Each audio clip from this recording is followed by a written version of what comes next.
Inside the Apostolic Palace of the Vatican on the night of October 30th, 1503, something happened that shook the Christian world to its core. Under vaulted ceilings built to honor the divine, 50 naked courtesans crawled across the freezing marble floor. Cardinals and bishops stood frozen, their silence heavier than the air itself. And at the center of it all, watching, smiling, even laughing, sat Pope Alexander Vist. He presided over the scene like it was his own twisted celebration. But what? The witnesses saw that night was only the opening scene. The true nightmare had not yet begun. What followed would be so depraved, so violently opposed to the very idea of sanctity that even the most hardened chroniclers centuries later struggled to write it down without hesitation. This is the story of Lucrezia Borgia, a woman trapped in a dynasty where power mattered more than blood, faith, or human dignity. A woman whose wedding night became one of the darkest stains in Vatican history. In the autumn of 1503, the bells of St. Peter's rang across Rome, carrying news that quickly consumed Italy. The Pope had announced that his daughter, twice widowed under circumstances dripping with suspicion, would marry once more. But this time there would be no distant palace, no quiet noble hall. The ceremony would take place inside the Vatican itself, in the papal apartments, beneath sacred fresco and symbols meant to represent heaven's judgment. The groom chosen for Lucrezia was Alfonso d'Este, the young heir to the powerful Duke of Ferrara. To the rest of Italy, this alliance looked like a political triumph. To Alfonso, it felt more like a quiet execution. Lucrezia's past was infamous. Her first husband, Giovanni Schwarzer, had run from Rome claiming assassins had been sent for him. Her second, Alfonso of Aragon, had been strangled on the steps of the Vatican, rumor pointing directly toward her brother, Caesar Borgia. And now another. Alfonso was being bound to the Borgia family. He knew the danger. Every noble in Italy did. Desperate to escape what he knew was coming, Alfonso tried everything. Diplomatic excuses, delays, pleas through emissaries. But Alexander VI was not a man who tolerated refusal. Inside the Vatican, surrounded by Scarlet Road cardinals, his command was absolute. Messengers rode day and night toward Ferrara with the simple message, accept this marriage or be destroyed. If the Este family resisted, Ferrara would face Caesar's merciless armies. Their dynasty could be shattered, and excommunication would strip them of both legitimacy and allies. Italy understood the truth well. No one survived a conflict with the Boers. Realizing resistance meant annihilation, Duke d'Este ordered his son to travel to Rome and surrender to the unavoidable alliance. Meanwhile, in her Vatican apartments, Lucia Borgia gazed out over the eternal city, her expression heavy with a sorrow far older than her 21 years. Europe had painted her as a seductress, a poisoner, a woman who manipulated men like chess pieces. But those closest to her knew the truth. She was not a mastermind of deceit, but a pawn trapped between a father and brother whose ambitions knew no limits. Her first marriage was dissolved the moment it ceased to benefit them. Her second husband, whom she had genuinely loved, was murdered before her eyes, a fate she could neither prevent nor avenge. Her attendants whispered that she woke in the dead of night, clasping her chest, trembling from nightmares she refused to discuss. She knew this third marriage would not bring love, but even she could not imagine what her wedding night would become. Something dark, calculated, and cruel was gathering behind Vatican walls. Preparations for the ceremony moved quickly, yet the atmosphere inside the Apostolic Palace felt suffocating. Servants averted their eyes. Cardinals muttered in hushed tones. Strange figures passed through forbidden hallways at odd hours. Rumors swelled of secret instructions, of guests brought in through hidden passages. And one man felt the weight of it all more than anyone. Johann Broussard, the Vatican's master of ceremonies. He had seen countless scandals under Alexander VI's. Extravagant feasts, political bribes, sacred offices sold like trinkets. But something about this night sent a cold unease through him. He sensed that this event would eclipse every scandal he had ever recorded. He sensed that he was about to witness something history would struggle to speak of. A trap had been set, gilded, polished, and inescapable, and both bride and groom were already marching toward its center. In December, Alonso d'Este entered Rome with a small escort. His journey from Ferrara had dragged him through frozen mountains, battered roads, and a growing dread that settled heavily on his chest. But nothing prepared him for the sight of the Vatican, a stone colossus rising above the city, half bathed in candlelight, half lost in scaffolding. It looked less like the heart of Christianity and more like a fortress built to swallow those who dared oppose it. Inside, the welcome was overwhelming. Alexander V sat upon its throne, robed in shimmering white and gold that reflected the candlelight like molten metal. Beside him stood Caesar, silent, motionless, and terrifying in his restraint. Though only 26, he was already feared across Italy. Entire families vanished at his command. Cities surrendered at his approach. When his eyes locked onto Alfonso, the meaning was unmistakable. You are no guest here. Over the following weeks, Alfonso endured humiliation disguised as celebration. At banquets, he was seated beside courtesans while high-ranking clergy watched with thinly concealed amusement. On hunts, Caesar displayed a ruthless skill that felt more like a warning than sport. During receptions, Alexander V made pointed remarks about the tragic ends of Lucrezia's previous husbands. Every gesture carried the same quiet threat. You belong to us now. And the worst part, the true horror of this wedding, the moment that history would whisper about for centuries, had not yet begun. There were hunts where Caesar displayed his dominance with cold, effortless precision, reminding Alonso, with every arrow and every fallen beast, that he commanded not only armies, but fear itself. There were receptions where Alexander mocked the fates of Lucrezia's previous husbands in front of the entire court, hinting almost cheerfully how short the life of a Borgia son-in-law tended to be. Alonso tried to preserve what remained of his dignity, but by then he was a prisoner wrapped in ceremony. His own nights were kept isolated in the Vatican under flimsy excuses. He slept in rooms watched day and night by papal guards. Every passing hour revealed the truth more clearly. He had walked into a trap, and there was no path back out.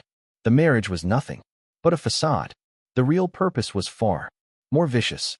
The Borgias intended to break the Este family's pride, humiliate them before Italy, and show every noble house from Florence to Naples that their will could crush any lineage, no matter how old or powerful.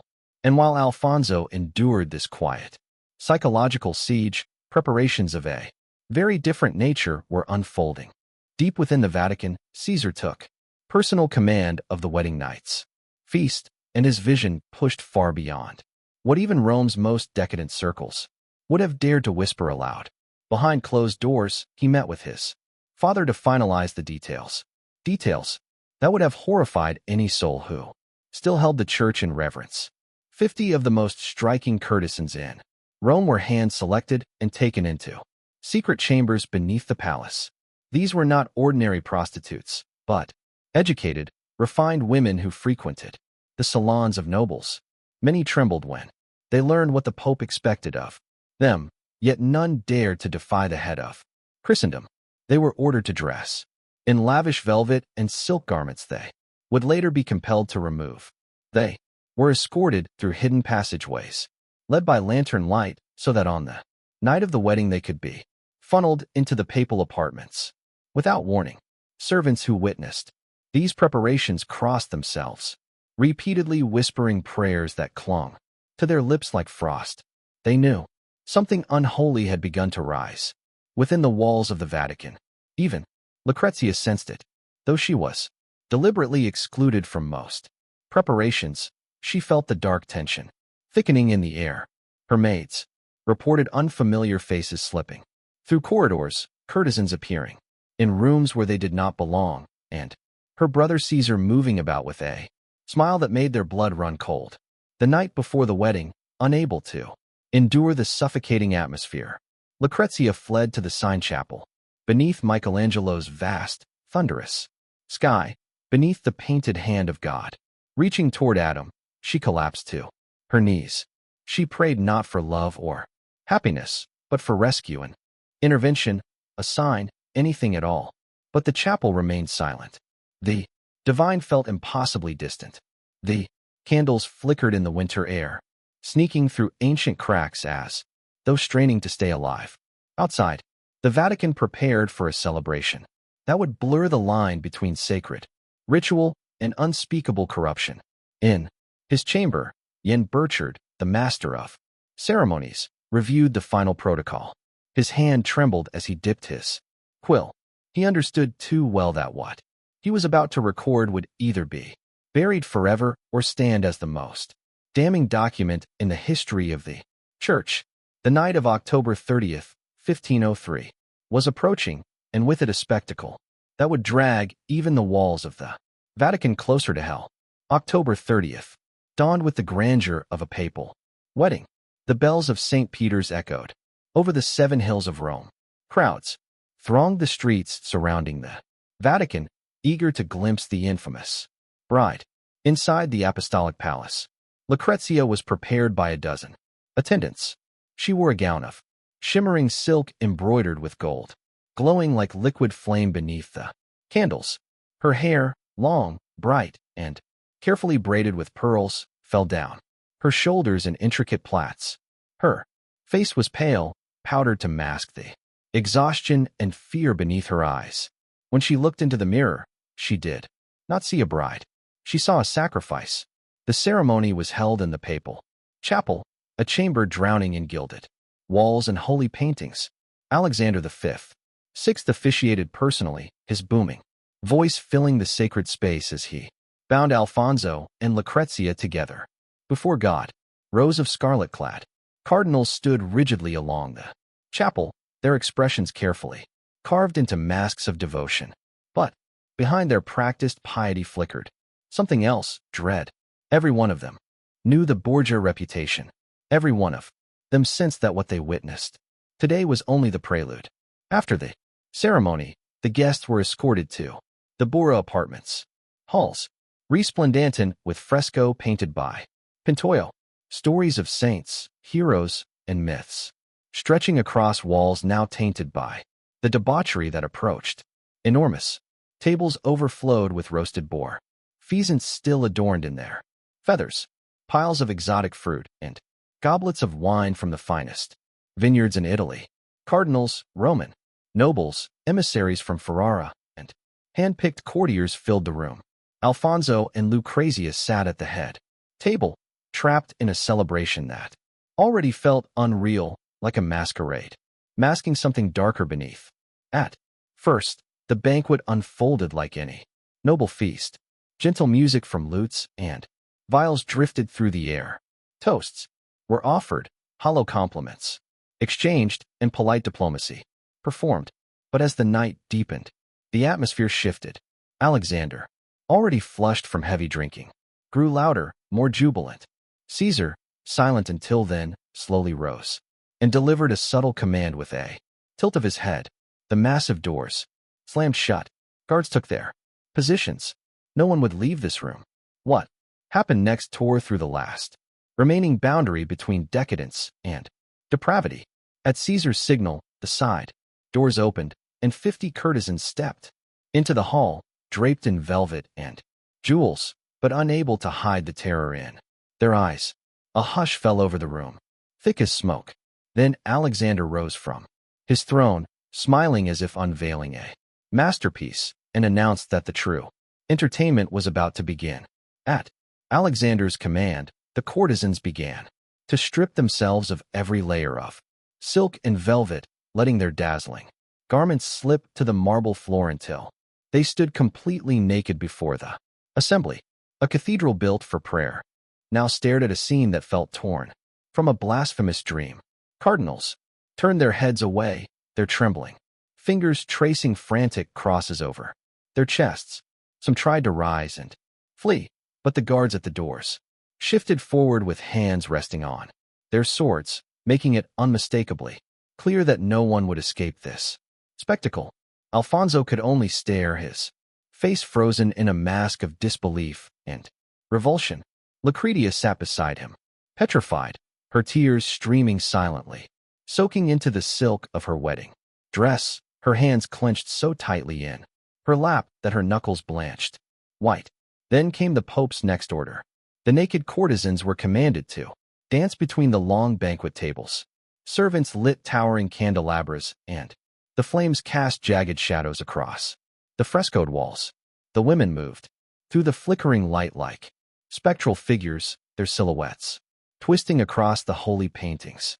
Saints and angels watching silently as the Vatican devolved into a pagan ritual. But Alexander was only beginning. In an act crafted solely to degrade, he ordered baskets of chestnuts to be brought in and scattered across the polished marble floor. The nuts rolled between the feet of horrified guests, the sound echoing like faint thunder. Then the Pope announced the next phase of his depravity. The courtesans were to crawl on all fours between the legs of cardinals and nobles to collect the chestnuts like animals, driven into a grotesque contest. The woman who gathered the most would be rewarded with silk cloaks, gold jewelry, and treasures from the papal vault. The humiliation that followed was so extreme that Jan Burchard, hardened by years of witnessing the Vatican's darkest moments, later wrote that he struggled to describe it in words. 50 naked women crawled across the sacred Vatican floor between the robes of church princes, while Alexander and Cheese watched from an elevated platform, laughing, pointing, and placing bets as if this were a cheap performance in a brothel, not the beating heart of Christendom. Some young cardinals, drunk and overwhelmed by the night's madness, laughed and cheered. Others bowed their heads, crushed by the war between their faith and their terror of the Pope. Alfonso sat motionless, unable to comprehend that this nightmare was part of his wedding feast in the Vatican itself, under the eyes of the man who claimed to speak for God. And Lucrezia, poor Lucrezia, her wedding dress had become a shroud.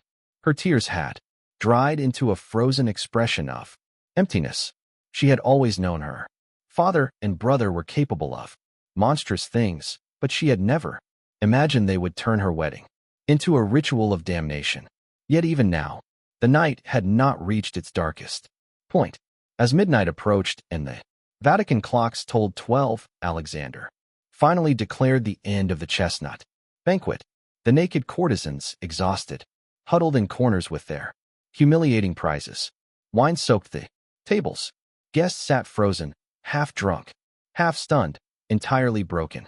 Alexander, however, was clear-headed, focused, intent, and his next command silenced the hall so completely that one could hear the candles crackle. With a voice dripping in authority, he announced that the sacred duty of marriage now had to be fulfilled. But what he ordered next crushed whatever remained of dignity in the room. He proclaimed that Alonso d'Este must prove the marriage with Lucrezia, not once, but 3 times, and not in private.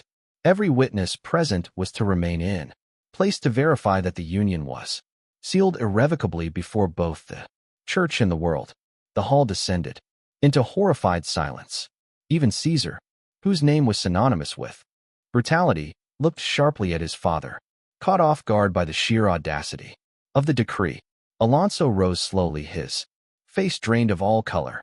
He was a prince raised on ideals of honor and duty, but surrounded now by Caesar's armed men, their hands gripping their sword hilts. He understood there was no refusing this command. He turned to look at Lucrezia. She trembled like a bird, trapped beneath a predator's shadow. Her eyes were vacant, her spirit already battered past the point of resistance. Her lips moved, but no sound escaped. Under the murderous gaze of the guards and the expectant stare of the Pope, Alfonso had no choice. He escorted Lucrezia toward an adjoining chamber, a room normally used for receiving diplomats, now transformed into a furnished bridal chamber. The doors remained wide open. No privacy, no humanity. Those who had not fled were forced to stand in the outer room in full view of what was about to take place. What followed was not a union. It was the destruction of two human beings. Witnesses stared in stunned silence. Some whispered desperate prayers. Others cried quietly. Even the courtesans, victims of their own degradation, looked away in grief. And as the night dragged on and the Pope's horrific order unfolded step by step, a single unspoken truth filled the Vatican. Something sacred had died in that palace, and Rome would never be the same again. By the time the night dragged into its final hours, Lydia had slipped into a state beyond exhaustion, beyond fear. Her mind, desperate to survive, had separated from the nightmare unfolding around her. She moved mechanically, without thought, as if her spirit had fled her body to escape the horror she could no longer fight. And then, just as the first pale light of dawn crept through the windows of the Borgia apartments, Pope Alexander V issued the command for the third and final fulfillment of his monstrous decree. Cesare was present again, watching coldly, overseeing every detail with the same clinical detachment he used on the battlefield. When the ordeal was completed, he announced triumphantly that the marriage was now bound 3 times, sealed in the eyes of both the Church and the law, impossible to challenge or undo. Alexander V lifted his wine cup in satisfaction, smiling as if the night had been nothing more than an extravagant celebration, instead of a descent into moral abyss. What remained in the room were the survivors, a collection of broken souls, cardinals who had entered the apartment, strapped in scarlet as servants of God, now stood as unwilling witnesses to one atrocity they could never confess. Their silence, their inaction had made them accomplices.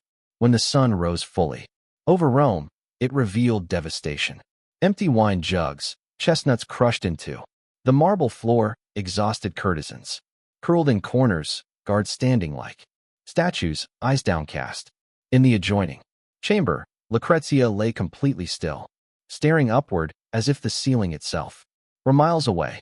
Her body remained in the room, but her spirit was elsewhere, somewhere unreachable. Alfonso sat at the edge of the bed, trembling violently, his face buried in his hands. Nothing in his life, no battlefield, no political threat had ever shattered him like this night. There was no revenge powerful enough to restore what had been taken from him. Within days, he left Rome quietly, broken beyond repair, returning to Ferrara with a silence he would carry for the rest of his life. Not once did he ever speak of the night again. The story could not be contained. Word of the banquet spread like a plague. Whispers in Roman streets turned into murmurs across Italy, then erupted into reports sent to courts throughout Europe. Ambassadors wrote in coded letters. Priests spoke in veiled warnings. Nobles read the dispatches in stunned disbelief. The Venetian envoy famously wrote, "What happened in the Vatican surpasses even the darkest imaginations of ancient Rome." He declared that the Pope had disgraced not only his daughter but the entire Church. The Boers had been feared before, but now they were viewed as the very embodiment of corruption. In marketplaces and taverns, people lowered their voices when uttering their name, as if the family itself could hear their whispers. Across Europe, preachers seized the tale as proof of Rome's moral rot. Among them was a monk who would soon plunge the Church into upheaval. Martin Luther. Years later, he would cite the Borgia feast as a symbol of everything poisoned within the Vatican. Meanwhile, Jan Burchard, the one man who had witnessed everything from beginning to end, recorded it all in his diary. His hands had trembled as he wrote, aware that his account might either vanish under Vatican secrecy or one day stand as the most damning testimony ever written about the Church. Lucrezia Borgia never escaped the shadow of that night. She moved to Ferrara with Alfonso and tried desperately to craft a normal life as a duchess. She funded charities. She protected artists. She nurtured literature and beauty. But those who saw her privately described the same thing. A lingering sorrow, a quiet melancholy, eyes that had seen too much. She bore children with Alfonso, but their Marriage, irrevocably poisoned by that night, was a hollow shell. They live side by side, but separated by a wound no human could mend. Lucrezia died young, at 39, giving birth to her 8th child. On her deathbed, she asked for a priest and prayed until her final breath. Her last recorded words were, "I am ready to be free at last." Freedom, something she had been denied her entire life. Alexander V died only months after the banquet, rumors whispering the poison, the tool he had used so often, had finally found its way back to him. Cesare Borgia, stripped of power after his father's death, fell in a lonely ambush in Spain. His body was mutilated and thrown into an unmarked grave, far from the grandeur he believed he was destined for. But the night of October 30th, 1503, did not die with them. It became a symbol, an icon of corruption, so severe that it fueled the flames of the Protestant Reformation. Martin Luther and others invoked the Borgias repeatedly as proof of the Vatican's decay. The Counter-Reformation that followed was in part an attempt to erase the stain of this family from history. Yet the truth survived. Centuries later, Burchard's diary resurfaced, dragging the event back into the light. Even today, more than 500 years after that night, the chestnut banquet and the triple shame stand as infamous reminders of what happens when absolute power loses all restraint. It warns us that humanity's darkest acts are often committed in the places meant to be sacred. The story of Lucrezia Borgia's wedding night is not simply history. It is a mirror, a warning, a reminder that evil often thrives in silence. If you've reached the end of this account, write boo in the comments so we know you walked with us through this entire chilling descent. And remember, the past is not dead. It watches, it warns,